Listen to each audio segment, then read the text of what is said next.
Prošlog tjedna kad je Nikola Grmoja zakuhao raspravu o LGBT propagandi, činilo se da ona neće dugo trajati. Međutim, dogodio se Gay Pride i nekoliko incidenata iz mržnje i onda evo se opet uskuhalo.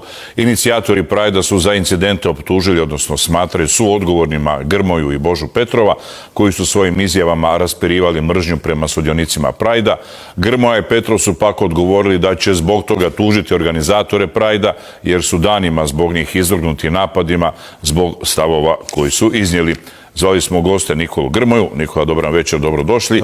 Ali i nekoga iz Zagreb Pride-a, ali ondje nisu htjeli doći jer su navodno umorni od svega. To je malo neobično objašnjenje, jer posao upravo da ne budeš nikad umoran od ideje za koju se zalažeš. Ali onda ću ja, dakle, zastupati drugu stranu i Gay Pride, biti gay ako treba. Dakle, Nikola, vidjeli ste ovaj cijeli prilog zapravo. Je vam sada žao, jeste li se zaletili s tom rečenicom u kojoj ste doista u istom kontekstu spomenuli pedofiliju i LGBT propagandu? Dakle, postoje u rečenicama zarezi. Dakle, u istoj rečenici sam spomenuo, ali ne osobe homoseksualnih sklonosti. Napisao sam desetke statusa u kojima pozivam da svakog čovjeka, neovisno o njihovim uvjerenjima, seksualnoj orijentaciji, trebamo poštovati, ali evo, s druge strane se sručila jedna haranga na mene zbog toga. Ja samo želim jedno. Želim da se pedofili oštrije kažnjavaju i želim da se mojoj djeci ne nameću seksualni sadržaj, da se ne nameću pornografski sadržaj, to je ostalom i kazneno djelo, ali isto tako da se ne nameće određena propaganda. Ali što je sad propaganda? Evo reću vam što je propaganda. To je jako kompleksna tema koja zahtjeva jednu puno dužu emisiju. Postoji neka bitka za ravnopravnost LGBT zajednice. Što smatram LGBT propagandom? Dakle, jedan od autora zapravo rodne ideologije, Michel Foucault, je čovjek koji je zagovarao legalizaciju pedofilije i koji je 1977. u Francuskoj pokrenuo peticiju za legalizaciju pedofilije. On je jedan od autora ideologije prema kojoj je rod zapravo društveni konstrukt. Dakle, ove biološke datosti po kojima se vidi... Dobro, ko će to sad projede, sad Foucault, to ne mogu vjerati da se zalagao za legalizaciju pedofilije, ali vi ovdje govorite o tome, o propagandi LGBT, dakle prava homoseksualnih osoba. Pa ne možete nazvati borbu za prava homoseksualnih osoba propagandom. Mogu nazvati određena njihova zalaganja propagandom. Na primjer, udruga Queer Zagreb je dovela u Zagreb čovjeka, Hekmu, koji tvrdi isto tako da treba legalizirati pedofiliju. Ja ću protiv toga ustati i neću dopustiti da se bilo kakve... Koga je sve katoličke udruge su dovodile u Zagreb i šta su sve pričale, ja bi onda mogu reći da katoličku crkvu treba zabraniti. Pa ja nisam rekao da treba da treba zabraniti LGBT zajednicu. Izbaciti vjeronauke iz škola, isto tako. Pa dobro, to je vaš stav koji je legitiman. Ne, uzeli ste se nekih drastičnih primjera i sada njih preslikavate na činjenicu da ste u zakon o strožem kažnjavanju pedofila i pedofilije, što nije sporno, dakle o tome se može razgovarati kakve trebaju biti kazne ovakve i onakve, stavili i nešku borbu za prava homoseksualnih LGBT osoba. A ne znam šta je drugo propaganda nego bitka za prava tih ljudi. Ovako, propaganda može biti nametanje nečega što je pseudoznanstveno ili neznanstveno. Kao to, mi imamo sada situaciju da u Španjolskoj Podemos, stranka slična našem Možemo, zagovara to da djeca od 14 godina mogu sama odabrati, dakle, kojeg su roda, znači bez bilo kakvih psiholoških razgovora, zdravstvenih testiranja. To su stvari koje nas čekaju. Ja bih volio da mi pričamo danas kako je Rimac preuzeo Bugatti. Ja bih volio da pričamo o korupciji u Zagrebu. Super, ali vi niste otvorili priču o tome, nego ste otvorili priču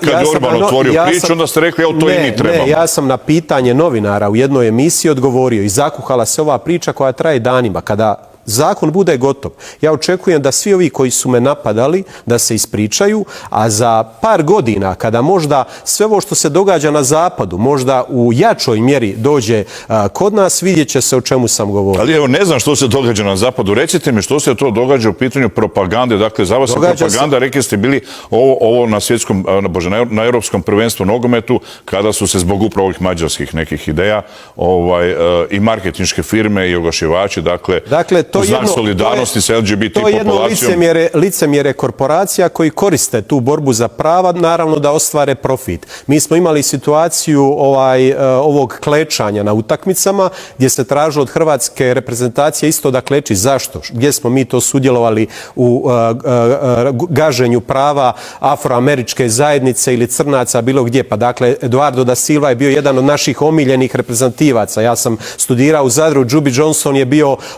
kralj zadarske publike. Dakle, takve stvari koje se nameću, ta agresivna propaganda, nitko od nas u Hrvatskoj, niti jedan normalan čovjek nije za to.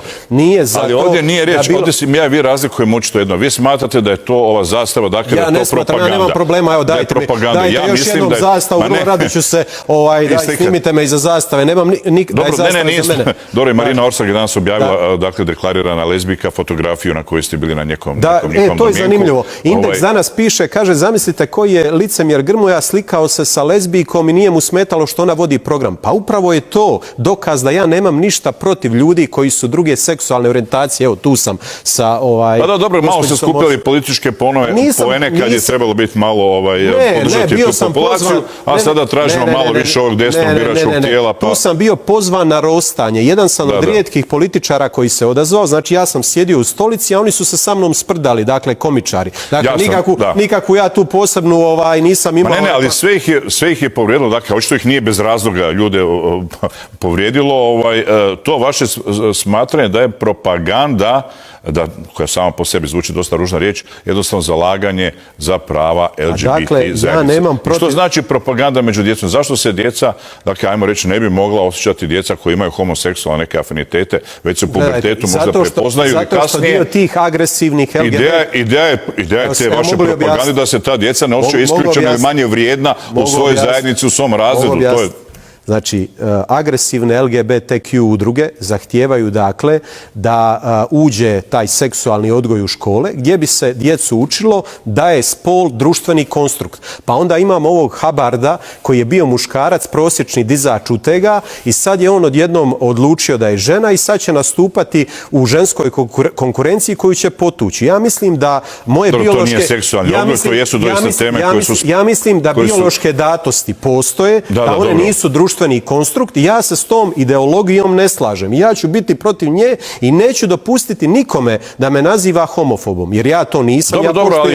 Ali ideologija vjeronauka vas ne smeta u školama. Ta propaganda vas ne smeta, to pitam. Svatko u Hrvatskoj može izabrati kako će odgajati svoju djecu i hoće li je slati na vjeronauk. Isto tako ja želim pravo za sebe da ja biram što će se učiti moju djecu. Ja, ako ne budem želio da moje djece... Nitko ih ne uči, ali nitko, Grmoja, neće vašu djecu ili vaše dijete učiti da treba biti homoseksualac ili LGBT, ali će ga učiti da drugu djecu koja se izjašnjavaju i osjećaju kao homoseksualci ili ljudi, da ih ne treba smatrati manje vrijednima.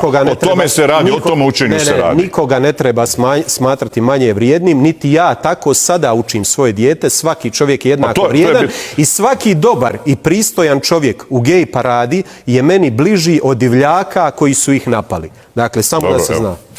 Gospodine Grmoja, hvala lijepo na razgovoru. Hvala vama.